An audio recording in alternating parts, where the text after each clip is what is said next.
Boss లో నాకు ఒకటి మాత్రము చాలా దారుణం అనిపించిందండి. బాలు గారిని కానీ రన్నింగ్ రాజా కానీ మిగతా టాప్ ఇన్ఫ్లుయెన్సర్ అందరూ వచ్చారు, కానీ జడ్జిగా వచ్చిన వీళ్ళు మాత్రము మీ మీద పెద్ద తోపు, మొదటి అడిగి మేము సూపర్ స్టార్లు అనుకుంటున్నారు. ఒక్కొక్కరి గురించి చెప్పి తెలుసుకుందాం. నవదీప్ గారు, మీరు మొదటి సినిమా అప్పుడు గౌతమ్ ఎస్ఎస్ చేసేటప్పుడు మీరేమైనా టాప్ హీరో లేకపోతే టాప్ సెలబ్రిటీగా ఆ సినిమాతోనే మొదటి అడిగి వేసి ఈరోజు ఈ స్థాయి వరకు వచ్చారు కదా. మీరు సభ్య సమాజానికి ఏం మెసేజ్ ఇస్తామని అంటున్నారు కదా. మీరు కూడా ఒకప్పుడు డ్రగ్స్ కేసులో ఇరుక్కున్న వారే కదా. ఇది తెలుగు రాష్ట్రాలు అందరికీ తెలిసే కదా. ఎందుకంటే మీరే సమాజానికి ఏం మెసేజ్ ఇచ్చారండి. ఆ తర్వాత బిందు మాధవ్ గారు, మీరు వచ్చి ఇప్పుడు ఇండస్ట్రీకి 10 ఏళ్ళు అయింది. మీ వల్ల మీ పేరు కనీసం సగం మందికి ఎవరికి తెలియదు. మళ్ళీ రీసెంట్గా బిగ్ బాస్కి వచ్చిన తర్వాత కొంతమందికి తెలిసింది. మీ పేరు ఇప్పటికి కూడా చాలా మందికి తెలియదు. హేళన భావన అనేది మానుకోండి బిందు మాధవ్ గారు. ఎవరిని కూడా తక్కువ అంచనా వేయకండి, తక్కువగా చూడకండి.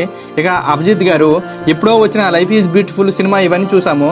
నీతో వచ్చిన ఎంతో మంది ఈరోజు టాప్ హీరోలు అయ్యారు. విజయ్ దేవరకొండ ఈరోజు, ఒకప్పుడు ఖైదీ సినిమా చిరంజీవికి ఎలాగో అర్జున్ రెడ్డి, విజయ్ దేవరకొండ అలాంటి హిట్ వచ్చింది. మిగతా చాలా మంది కూడా టాప్ రేంజ్ లో ఉన్నారు. మీరు మాత్రం ఎన్ని సినిమాలు చేశారు, ఎంతమందికి మీకు తెలుసు సార్? బిగ్ బాస్కి వచ్చిన తర్వాత మరలా మీరు తెలిసారు. ఒక రోజుతో ఎవరికి ఏమి మెగాస్టార్లు ఎవరు, సూపర్ స్టార్లు ఎవరు సార్? కొద్దిగా కామన్ సెన్స్ ఉండాలి. అంత హేళన భావన అనేది అవసరం లేదనేసి నా భావన. చాలా మంది తెలుగు రాష్ట్రాల్లో ఉన్నవారందరూ ఇప్పుడు మిమ్మల్ని అసహించుకుంటున్నారు. మీరైతే తోపులు కాదు. దయచేసి మీలో కూడా చాలా లోపాలు ఉన్నాయి, ఇది గమనించుకోండి.